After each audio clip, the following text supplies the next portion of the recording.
ಹೇ ಗುಬ್ಬಚ್ಚಿ, ನಿನ್ನ ಅಪ್ಪನನ್ನು ಬೇಗನೆ ನಿನ್ನ ಬುಟ್ಟಿಯಲ್ಲಿ ಹಾಕಿಕೊಂಡು ಬಿಟ್ಟಿದ್ಯಾ?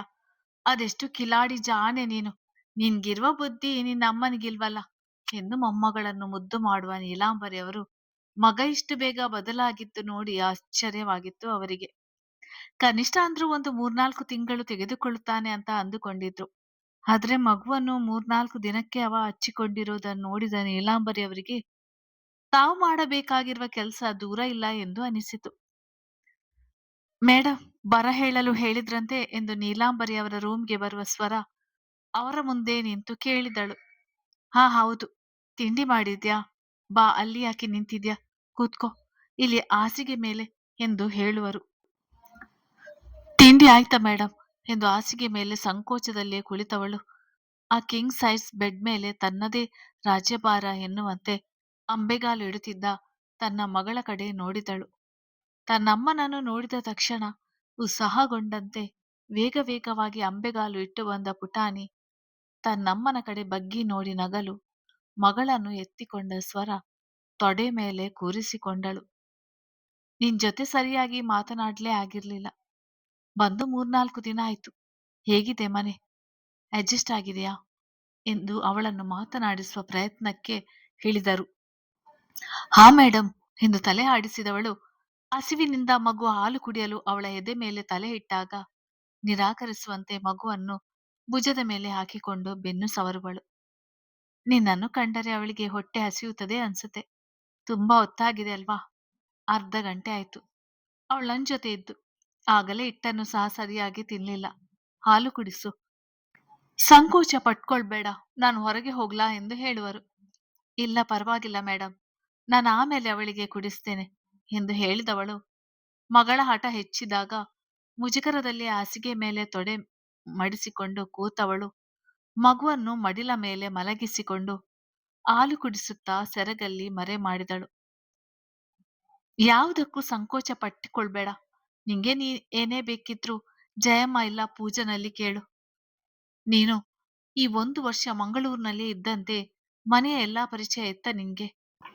ಮಗುನ ಎಲ್ಲರೂ ಎತ್ತಿ ಆಡಿಸಿದ್ದಾರಾ ಎಂದು ಕೇಳುವರು. ಮೇಡಮ್, ಬ್ಯಾಂಗ್ಳೂರು ಬಿಟ್ಟಾಗ ಹೇಗೋ ಆಕಸ್ಮಿಕವಾಗಿ ಮಂಗಳೂರು ತಲುಪಿದೆ. ಅಲ್ಲೇ ಆಫೀಸ್ಗೆ ಜಾಯಿನ್ ಆಗಿದ್ದೆ ನಾನು. ಅದು ನಿಮ್ಮ ತಂದೆಯ ಆಫೀಸ್ ಅಂತ ಗೊತ್ತಿರ್ಲಿಲ್ಲ. ನನಗೆ ಆಕಸ್ಮಿಕವಾಗಿ ಅವರು ಭೇಟಿಯಾಗಿದ್ದು, ನಾನು ನನ್ನ ಮಗು ಇಂದು ಉಸಿರಾಡುತ್ತಿದ್ದೇವೆ ಅಂದ್ರೆ ಅದಕ್ಕೆ ಕಾರಣ ನಿಮ್ಮ ತಂದೆಯವರೇ. ನಮ್ಮ ಮೇಲೆ ಬಾಸ್ ಋಣ ಇದೆ. ನಾನು 7 ತಿಂಗಳ ಗರ್ಭಿಣಿ ಇದ್ದೆ. ನನ್ ಜೊತೆ ಯಾರು ಕೂಡ ಇರ್ಲಿಲ್ಲ. ಒಬ್ಬಳೆ ಅನಾಥಳಂತೆ ರೋಡಿನಲ್ಲಿ ಬಿದ್ದಿದ್ದೆ. ಆ ಸಮಯದಲ್ಲಿ ಬಾಸ್ ಮತ್ತೆ ನೀಲಂ ಸರ್ ಕಾಪಾಡಿತು. ಅದಾದ ನಂತರ ಹಾಸ್ಪಿಟಲ್ ಬಿಲ್ ಎಲ್ಲ ಕೂಡ ಅವರೇ ನೋಡಿಕೊಂಡಿದ್ದು. ಪದ್ಮಾವತಿ ಅಜ್ಜಿ ಅಂತೂ ತಾವೇ ಬಾಣಂತನ ಮಾಡ್ತೀನಿ ಅಂತ ಮುಂದೆ ನಿಂತಿದ್ರು. ಆದ್ರೆ ನನ್ನ ಫ್ರೆಂಡ್ಸ್ ಸಂಜನಾ ಅಮ್ಮ ಈ ಮೊದಲೇ ಹೇಳಿದ್ದರಿಂದ ನಾನು ಯಶೋದಮ್ಮನ ಹತ್ತಿರ ಬಾಣಂತನ ಮಾಡಿಸಿಕೊಳ್ಳಲು ಅವರ ಮನೆಯಲ್ಲೇ ಉಳಿದಿದ್ದೆ. ಪ್ರತಿ ವಾರವೂ ಕೂಡ ನನ್ನನ್ನು ಮತ್ತೆ ಮಗುನ ನೋಡಲು ಪಾರ್ವತಿ ಅಮ್ಮ ಮತ್ತೆ ಪದ್ಮಾವತಿ ಅಜ್ಜಿ ಬರ್ತಿದ್ರು. ದೊಡ್ಡ ಬಾಸ್ಗೆ ಅಂತೂ ಇವಳನ್ನು ಕಂಡ್ರೆ ಪಂಚಪ್ರಾಣ ಎಂದು ಮೊದಲ ಬಾರಿಗೆ ಸ್ವರ ಮನಬಿಚ್ಚಿ ಮಾತನಾಡಿದ್ಲು. ಅವಳ ಮಾತು, ಅವಳ ಮಾತಲ್ಲಿದ್ದ ಮುಗ್ಧತೆಗೆ ಸೋಲುವ ನೀಲಾಂಬರಿಯವರು ನಗುತ್ತಾ ಅವಳ ಮಾತನ್ನು ಕೇಳಿಸಿಕೊಳ್ಳುತ್ತಿದ್ದರು. ತನ್ನ ಅಮ್ಮ ಹಾಗೂ ತನ್ನ ನಾದ್ನಿಯ ಬಗ್ಗೆ ಹೆಮ್ಮೆ ಎನಿಸಿತು ಅವರಿಗೆ. ನನ್ನ ತವರಿನವರು ನಿನ್ನನ್ನು ಮತ್ತೆ ಮಗುನ ನೋಡಿಕೊಳ್ಬೇಕು ಎಂದು ಋಣ ಇತ್ತು ಅನ್ಸುತ್ತೆ. ಅದಕ್ಕೆ ಪರಿಸ್ಥಿತಿ ಹಾಗೂ ವಿಧಿ ಈ ರೀತಿ ನಡೆದಿದೆ. ಒಟ್ಟಿನಲ್ಲಿ ನನ್ನ ವಂಶದವರೇ ಮಗುವನ್ನು ನೋಡಿಕೊಂಡಿದ್ದಾರಲ್ಲ, ಅಷ್ಟು ಸಾಕು ಎಂದು ಹೇಳಿದಾಗ ತಲೆ ಆಡಿಸುವ ಸ್ವರ ಮಗಳ ಕಡೆ ನೋಡಿದಳು. ಹಾಲು ಕುಡಿಯುತ್ತಲೇ ರಾಗವಾಗಿ ಆಡುತ್ತಾ ಸ್ವರ ಕಡೆ ಕಿಲಕಿಲ ನಗುತ್ತಾ ನೋಡಿತು. ನಿನಗೆ ಎಲ್ಲಿ ಓಡಾಡ್ಬೇಕು ಅನ್ಸುತ್ತೆ ಅಲ್ಲಿ ಆರಾಮವಾಗಿ ಓಡಾಡು. ರೂಮಿನಲ್ಲಿಯೇ ಒಬ್ಬಳೆ ಕೂರ್ಬೇಡ. ಇಲ್ಲ ನನ್ ಜೊತೆ ಮಾತನಾಡ್ಬೇಕು ಅನ್ಸಿದ್ರೆ ನನ್ ರೂಮಿಗೆ ಬಾ. ನಾಳೆ ನಿನ್ ಕೋಣೆಗೆ ಟಿವಿ ಕನೆಕ್ಷನ್ ಮಾಡಿಸ್ತೀನಿ. ಟಿವಿ ನೋಡ್ಬೇಕು ಅಂದ್ರೆ ನೋಡು. ಹಾಗೆ ಇವತ್ತು ಸಂಜೆ ಅಷ್ಟೊತ್ತಿಗೆ ನಿಂಗೆ ಫೋನ್ ಬರುತ್ತೆ. ನಿಂಗೆ ಏನೇ ಬೇಕು ಅಂದ್ರೂ ಕೇಳು ಎಂದು ಹೇಳುವರು. ಇಷ್ಟೇ ಸಾಕು ಮೇಡಮ್, ಇದೇ ಹೆಚ್ಚಾಗಿದೆ. ಇದಕ್ಕೆ ನಾನು ಅರ್ಹಳಲ್ಲ ಎಂದು ಭಾವುಕಳಾಗಿ ಹೇಳುವ ಸ್ವರ ಮಗಳು ಹಾಲು ಬಿಟ್ಟಾಗ ರವಿಕೆ ಗುಂಡಿಗಳನ್ನು ಹಾಕಿಕೊಂಡು ಸೆರಗು ಹೊಂದಿಕೊಂಡವಳು ಮಗುವನ್ನು ಹೆಗಲ ಮೇಲೆ ಹಾಕಿಕೊಂಡು ಹೊರ ಹೋಗಿದ್ದಳು. ಅವಳು ಹೋದ ಕಡೆ ಆಶ್ಚರ್ಯದಲ್ಲಿ ನೋಡಿದ ನೀಲಾಂಬರಿ ಅವರು ಪಾಪದ ಹೆಣ್ಣು ಎಂದು ಹೇಳಿಕೊಂಡು ಮಾತ್ರೆಯ ಪ್ರಭಾವ ಆಕಳಿಸಲು ಅವರಿಗೆ ಮಲಗಲು ಸಹಾಯ ಮಾಡಿದ ಪೂಜಾ, ನೀಲಾಂಬರಿ ಅವರು ಮಲಗಿದ ನಂತರ ರೂಮಿನಿಂದ ಹೊರಬಂದಿದ್ದಳು. ತಾನು ಉಳಿದುಕೊಂಡಿರುವ ರೂಮಿಗೆ ಬರುವ ಸ್ವರ ಮಗುವನ್ನು ಹಾಸಿಗೆ ಮೇಲೆ ಮಲಗಿಸಿ ಬಿಕ್ಕಿ ಬಿಕ್ಕಿ ಅಳುವಳು. ನೀಲಾಂಬರಿ ಮೇಡಮ್ ಅವರು ನನ್ ಮೇಲೆ ಎಷ್ಟು ನಂಬಿಕೆ ಇಟ್ಟಿದ್ದಾರೆ. ಆದ್ರೆ ಅವರಿಗೆ ನನ್ ಬಗ್ಗೆ ನಿಜ ಗೊತ್ತಾದ್ರೆ ಆವಾಗ್ಲೂ ಕೂಡ ಅವರು ಇದೇ ರೀತಿ ನೋಡ್ತಾರಾ? ನಿಜವಾದ ಸತ್ಯ ಯಾರಿಗೂ ಗೊತ್ತಿಲ್ಲ. ಆದ್ರೆ ಅಗಸ್ತ್ಯ ಅವರು ತಿಳಿದುಕೊಂಡಿರುವ ಸತ್ಯವನ್ನು ನಿಜ ಎಂದು ನಂಬಿಕೊಂಡು ಅದನ್ನು ನೀಲಾಂಬರಿ ಮೇಡಮ್ ಅವ್ರತ್ರ ಹೇಳಿದ್ರೆ ನಾನೆಷ್ಟು ಕೀಳಾಗಿ ಕಾಣಿಸ್ತೇನೆ ಅವರ ಕಣ್ಣಿಗೆ. ಯಾಕಾದ್ರೂ ಇಂಥ ಸಂಕಟ ನಂಗೆ ಕೊಟ್ಟೆ ದೇವ್ರೆ. ನಾನೇನು ಅನ್ಯಾಯ ಮಾಡಿದ್ದೀನಿ ನಿಂಗೆ? ಜೀವನದುದ್ದಕ್ಕೂ ಬರೀ ಕಷ್ಟಗಳನ್ನೇ ಕೊಡ್ತಾ ಇದ್ಯಾ?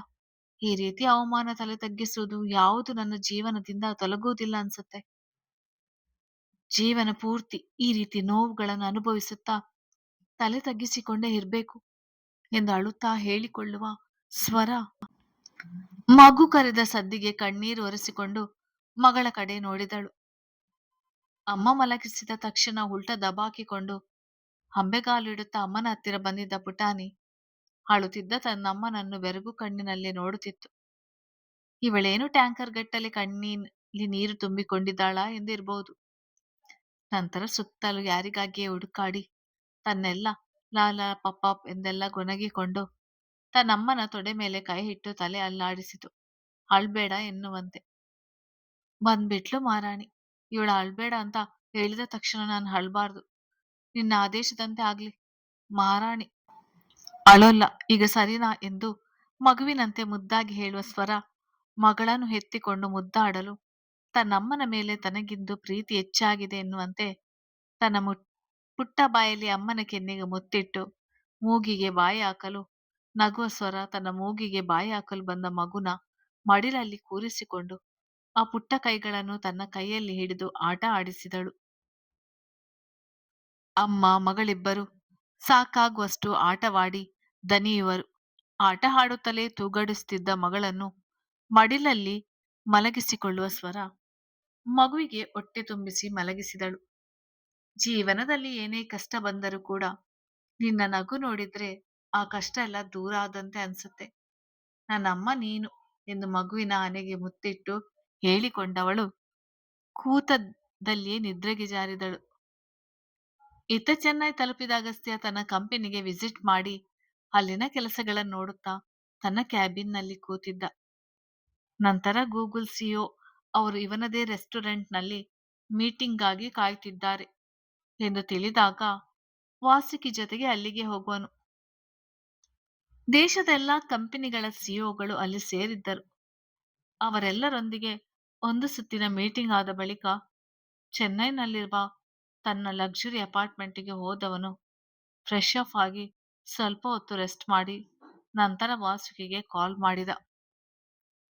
ವಾಸು, ನಾಳೆ ನಮ್ಮ ಅಂಡರ್ ವರ್ಲ್ಡ್ ಮೀಟಿಂಗ್ ಇತ್ತಲ್ವಾ, ಅದು ಕೂಡ ಬ್ಯಾಂಗ್ಳೂರ್ನಲ್ಲಿ. ಅದನ್ನು ಕ್ಯಾನ್ಸಲ್ ಮಾಡಿ ಈಗಲೇ ಚೆನ್ನೈನಲ್ಲಿರುವ ನಮ್ಮ ಅಡ್ಡದಲ್ಲಿ ವ್ಯವಸ್ಥೆ ಮಾಡು. ಎಲ್ಲರಿಗೂ 1 ಗಂಟೆಯಲ್ಲಿ ಬಂದು ಸೇರಲು ಹೇಳು ಎಂದು ಇದ್ದಕ್ಕಿದ್ದಂತೆ ಹೇಳುವನು.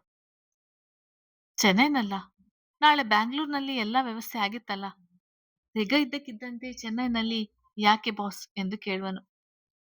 ಬಾಸ ನಾನಾ ನೀನಾ ಎಂದು ಅಗಸ್ತ್ಯ ಗಂಭೀರವಾಗಿ ಕೇಳಿದ. ಸಾರಿ ಬಾಸ್, ಎಲ್ಲರಿಗೂ ಇನ್ಫಾರ್ಮೇಶನ್ ಕಳಿಸ್ತೀನಿ. ನನ್ನ 1 ಅವರ್ನಲ್ಲಿ ನಿಮ್ಮ ಅಡ್ಡದಲ್ಲಿ ಎಲ್ಲರೂ ಬಂದು ಸೇರಿರ್ತಾರೆ ಎಂದು ಹೇಳುವ ವಾಸುಕಿ ದೇಶದ ಅಂಡರ್ ವರ್ಲ್ಡ್ ಡಾನ್ಗಳು ಪುಡಿ ರೌಡಿಗಳಿಗೆ ಎಲ್ಲರಿಗೂ ಚೆನ್ನೈಯಲ್ಲಿ ನಾಳೆ ನಡೆಯಬೇಕಾಗಿರುವ ಮೀಟಿಂಗ್ ಇಂದೇ ನಡೆಯುತ್ತಿದೆ ಎಂದು ತಿಳಿಸಿದನು. ಅಗಸ್ತ್ಯನ ಅಂಡರ್ ಅಲ್ಲಿ ವರ್ಕ್ ಮಾಡುವ ಎಲ್ಲ ರೌಡಿಗಳು, ರಿಯಲ್ ಎಸ್ಟೇಟ್ ಬಿಸ್ನೆಸ್ ಮ್ಯಾನ್ಗಳಿಗೆ ವಿಷಯ ತಿಳಿದ ತಕ್ಷಣ ನಡುಗಿಬಿಟ್ಟರು. ತುಂಬಾ ದಿನಗಳ ನಂತರ ಈ ರೀತಿ ಮೀಟಿಂಗ್ ಕರೆಯುತ್ತಿರುವುದು. ಎಲ್ಲರೂ ಈಗಿನ ಅಗಸ್ತ್ಯ ಬದಲಾಗಿದ್ದಾನೆ, ಕೋಮದಿಂದ ಹೊರಬಂದ ನಂತರ ಬಹಳಷ್ಟು ಬದಲಾಗಿದ್ದಾನೆ ಎಂದೆಲ್ಲ ನಂಬಿದವರು ಈಗ ಏಕಾಏಕಿ ಮೀಟಿಂಗ್ ಕರೆದಿದ್ದರಿಂದ ಭಯದಲ್ಲಿಯೇ ತಾವಿದ್ದ ಜಾಗದಿಂದ ಹೊರಟವರು ಆದಷ್ಟು ಬೇಗ ಚೆನ್ನೈ ತಲುಪುವ ದಾರಿಯಲ್ಲಿದ್ದರು. ಒಂದು ಗ್ಯಾಂಗಿನ ಟೀಮ್ನವರು ಮಾತ್ರ ತಾವು ಮಾಡಿಕೊಂಡಿದ್ದ ಪ್ಲಾನ್ ಎಲ್ಲ ವೇಸ್ಟ್ ಆಯಿತು ಎಂದು ಯೋಚಿಸಲು ಸಹ ಸಮಯವಿಲ್ಲದವರಂತೆ ಎಲ್ಲರೂ ಭಯದಲ್ಲಿಯೇ ಚೆನ್ನೈನತ್ತ ಹೋಗುವರು. ಅಂದುಕೊಂಡ ಸಮಯಕ್ಕೆ ಚೆನ್ನೈನ ಡೆವಿಲ್ ಅಡ್ಡದಲ್ಲಿ ಅಂಡರ್‌ವರ್ಲ್ಡ್ ಡಾನ್‌ಗಳ ಮೀಟಿಂಗ್ ಏರ್ಪಟ್ಟಿತ್ತು. ಎಲ್ಲವೂ ಸರಿಯಾದ ಸಮಯಕ್ಕೆ ವ್ಯವಸ್ಥೆಯಾಗಿತ್ತು. ಎಲ್ಲಾ ಕ್ರೆಡಿಟ್ಸ್ ವಾಸುಕಿಗೆ ಹೋಗ್ಬೇಕು.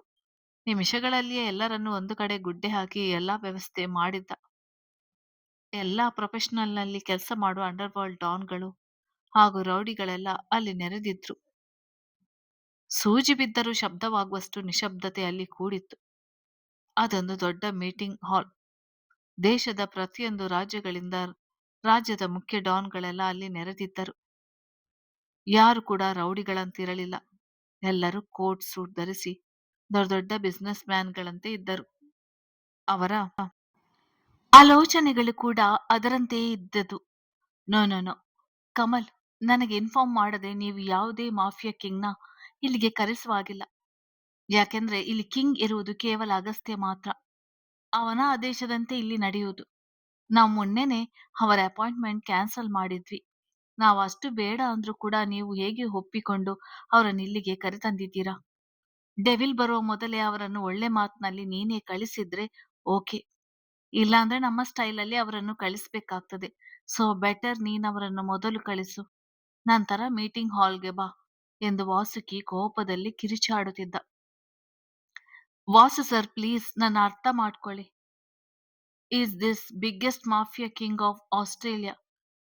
ಅಂಥದ್ರಲ್ಲಿ ಅವರೇ ಇಲ್ಲಿಗೆ ಬಂದಿದ್ದಾರೆ ಅಂದ್ರೆ ಅರ್ಥ ಮಾಡ್ಕೊಳ್ಳಿ. ನಾನು ಹೇಗೆ ಕಳಿಸ್ಲಿ ಎಂದು ಆಂಧ್ರ ಮೂಲದ ರಿಯಲ್ ಎಸ್ಟೇಟ್ ಬಿಸಿನೆಸ್ ಮ್ಯಾನ್ ಹಾಗೂ ಅಲ್ಲಿನ ಡಾನ್ ಆದ ಕಮಲ್ ವಾಸುಕಿ ಮುಂದೆ ಬೇಡಿಕೊಳ್ಳುತ್ತಿದ್ದ. ಸ್ವಲ್ಪ ದಿನದ ಹಿಂದೆ ಅಗಸ್ತಿನನ್ನು ಕಾಂಟ್ಯಾಕ್ಟ್ ಮಾಡಲು ಪ್ರಯತ್ನ ಪಟ್ಟಿದ್ದ ಆಸ್ಟ್ರೇಲಿಯಾ ಮಾಫಿಯಾ ಕಿಂಗ್ ರಝಿಲ್ ವಿಂಗ್ಸ್ಟ್.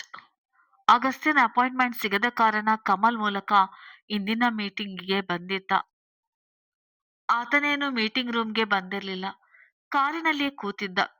ಈ ವಿಷಯ ಹೇಗೋ ವಾಸುಕಿಗೆ ತಿಳಿದು ಅವನು ನಿರಾಕರಿಸುತ್ತಿದ್ದ. ಕಮಲ್, ಇದು ತುಂಬಾ ಡೇಂಜರಸ್. ಡೆವಿಲ್‌ನ ಕೋಪವನ್ನು ಎದುರಿಸಬೇಕಾಗ್ತದೆ ನೀನು. ಅವನೇನು ಮಾಡ್ತಾನೆ ಅಂತ ಯಾರಿಗೂ ಊಹಿಸೋಕ್ಕೂ ಕೂಡ ಆಗೋಲ್ಲ. ಬೆಟರ್ ಇವತ್ತು ನಿನ್ನ ಜೀವ ಉಳಿದ್ರೆ ನಿನ್ನ ಲಕ್. ಇನ್ನ ನಾನು ಹೆಚ್ಚು ನಿಂಗೆ ಹೇಳೋಕೆ ಹೋಗೋಲ್ಲ ಎಂದು ಅಗಸ್ತ್ಯ ಇಲ್ಲಿಗೆ ಬರುತ್ತಿರುವ ಸೂಚನೆ ಸಿಕ್ಕಾಗ ವಾಸುಕಿ ಬಾಡಿಗಾರ್ಡ್ಸ್‌ಗಳಿಗೆ ಇನ್ಫಾರ್ಮ್ ಮಾಡುತ್ತಾ ಮುಂದಿನ ವ್ಯವಸ್ಥೆಗಳನ್ನು ನೋಡಿಕೊಳ್ಳುತ್ತಾ ಮೀಟಿಂಗ್ ಹಾಲ್‌ಗೆ ಹೋಗುವನು. ಬನ್ನಿ ಬಾಸ್, ಈಗ ಡೆವಿಲ್ ಸ್ವಲ್ಪ ತಗ್ಗಿದೆ. ಏನು ಮಾಡಲ್ಲ, ಬನ್ನಿ ಬನ್ನಿ ಎಂದು ಆ ಬಿಲ್ಡಿಂಗ್ ಇಂದ ಹೊರಬರುವ ಕಮಲ್ ಆಸ್ಟ್ರೇಲಿಯಾ ಮಾಫಿಯಾ ಕಿಂಗ್‌ನ ಮೀಟಿಂಗ್ ಹಾಲ್‌ಗೆ ಕರೆದುಕೊಂಡು ಬರುವನು. ಎಲ್ಲರೂ ಕೂಡ ದೈತ್ಯ ರೆಝಲ್ ವಿಂಗ್ಸ್ಟ್ ನೋಡುತ್ತಿದ್ದ ಹಾಗೆ ಶಾಕ್ ಆಗಿ ಒಬ್ಬರ ಮುಖ ಒಬ್ಬರು ನೋಡಿಕೊಳ್ಳುತ್ತಿರುವ ಗತ್ತಿನಲ್ಲಿ ನಡೆದು ಬರುವ ರಸೆಲ್ಸ್ ವಿಂಗ್ಸ್ಟ್ ಆ ಉದ್ದವಾದ ಟೇಬಲ್‌ನಲ್ಲಿ ಮಧ್ಯಭಾಗದಲ್ಲಿದ್ದ ಕಿಂಗ್ ಸೈಜ್ ಚೇರ್ ಮೇಲೆ ಕೂರಲು ಹೋದಾಗ ತಕ್ಷಣ ಅಗಸ್ತ್ಯನ ಬಾಡಿಗಾರ್ಡ್ಸ್‌ಗಳೆಲ್ಲ ಅವನ ಮುಂದೆ ನಿಂತರು.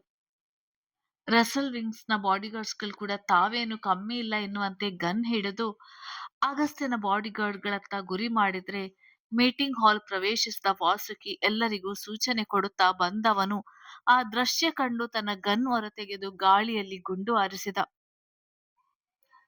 What is this nonsense? Move move move. The legend of mafia Agastya Neelambari Hegde is coming ಎಂದು ಜೋರಾಗಿ ಹೇಳಿದಾಗ ಅಗಸ್ತ್ಯನ ಬಾಡಿಗಾರ್ಡ್ಸ್‌ಗಳು ಸಾಲಾಗಿ ನಿಂತುಕೊಂಡರು ಅವನ ಸ್ವಾಗತಕ್ಕಾಗಿ. ಅವಮಾನವಾದಂತೆ ಕಮಲ್ ಮುಖ ನೋಡಿದ ರೆಝೆಲ್ ಕಮಲ್ ಅವನ ಕಿವಿಯಲ್ಲಿ ಏನೋ ಹೇಳಿದಾಗ ತಲೆ ಆಡಿಸಿ ಕಾಲಿಚ್ಚಿ ಇದ್ದ ಚೇರ್ ಮೇಲೆ ಕುಳಿತುಕೊಂಡ. ನಿಶಬ್ದವಾಗಿ ಮೀಟಿಂಗ್ ಹಾಲ್‌ನಲ್ಲಿ ಟಕ್ ಟಕ್ ಟಕ್ ಅಂತ ಬೂಟಿನ ಶಬ್ದ ಕೇಳಿಬಂದಿತು. ತಕ್ಷಣ ಎಲ್ಲರೂ ಎದ್ದು ನಿಂತರು. ಸುತ್ತಲೂ 8 ಜನ ಬಾಡಿಗಾರ್ಡ್ಸ್‌ಗಳ ಮಧ್ಯದಲ್ಲಿ ಸಿಂಹದಂತೆ ಮೀಟಿಂಗ್ ಹಾಲ್ ಪ್ರವೇಶಿಸಿದ ಅಗಸ್ತ್ಯ ತನ್ನ ಗನ್ ತಿರುಗಿಸುತ್ತಾ ಎಲ್ಲರತ್ತ ಹದ್ದಿನ ಕಣ್ಣಿನಲ್ಲಿ ನೋಡುತ್ತಾ ಹೋದವನು ತನ್ನ ಕಿಂಗ್ ಸೈಜ್ ಚೇರ್ ಮೇಲೆ ಕಾಲು ಹಾಕಿ ಕುಳಿತುಕೊಂಡನು. ತನ್ನ ಗನ್ನ ಟೇಬಲ್ ಮೇಲೆ ಇಟ್ರೆ ಎಲ್ಲರೂ ತಲೆ ತಗ್ಗಿಸಿದರು. ಸಿಟ್ ಎಂದು ಗನ್ನಿನಲ್ಲೇ ಸನ್ನೆ ಮಾಡಿದ. Hello everyones, how are you? After a long time, welcome to my kingdom ಎಂದು ವ್ಯಂಗ್ಯವಾಗಿ ಗತ್ತಿನಲ್ಲಿ ಹೇಳಿದವನು ಎಲ್ಲರೂ ಕಣ್ಣ ಮಿಟುಕಿಸುವುದರೊಳಗೆ ಎಡಭಾಗದಿಂದ 4ನೇ ಚೇರ್ ಮೇಲೆ ಕೂತಿದ್ದ ಬಿಹಾರದ ಡಾನ್ನ ಶೂಟ್ ಮಾಡಿದ. ಎಲ್ಲರೂ ಬೆಚ್ಚಿ ಅವನತ್ತ ನೋಡಲು ತನ್ನ ಗನ್ನಲ್ಲಿ ಧೂಳು ಇರುವಂತೆ ಗನ್ ಕ್ಲೀನ್ ಮಾಡುವ ಅಗಸ್ತ್ಯ ತನ್ನ ಡೆವಿಲ್ ಲುಕ್‌ನಲ್ಲಿ ಎಲ್ಲರತ್ತ ನೋಡುವನು. ತಕ್ಷಣ ವಾಸುಕಿ ಹಾಗೂ ಬಾಡಿಗಾರ್ಡ್ಸ್ಗಳು ಆ ಡಾನ್ ಅಲ್ಲಿದ್ದ ಅನ್ನುವುದಕ್ಕೆ ಕುರುಹು ಸಹ ಇಲ್ಲದಾಗಿ ಅವನ ಬಾಡಿಯನ್ನು ಅಲ್ಲಿಂದ ಟ್ರಾನ್ಸ್ಫರ್ ಮಾಡಿದರು. Okay, let's start the meeting.